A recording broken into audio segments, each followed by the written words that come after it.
Sabi kasi ng brother, kailangan masaulo natin ang Psalms 23. Amen. Amen. Okay. 1, 2, 3, go. Psalm 23. Jehovah is my shepherd. I will lack nothing. He makes me lie down in green pastures. He leads me beside waters of rest. He restores my soul. He guides me in the path of righteousness for his name's sake.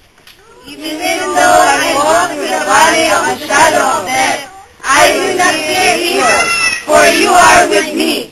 Your rod and your staff, they comfort me.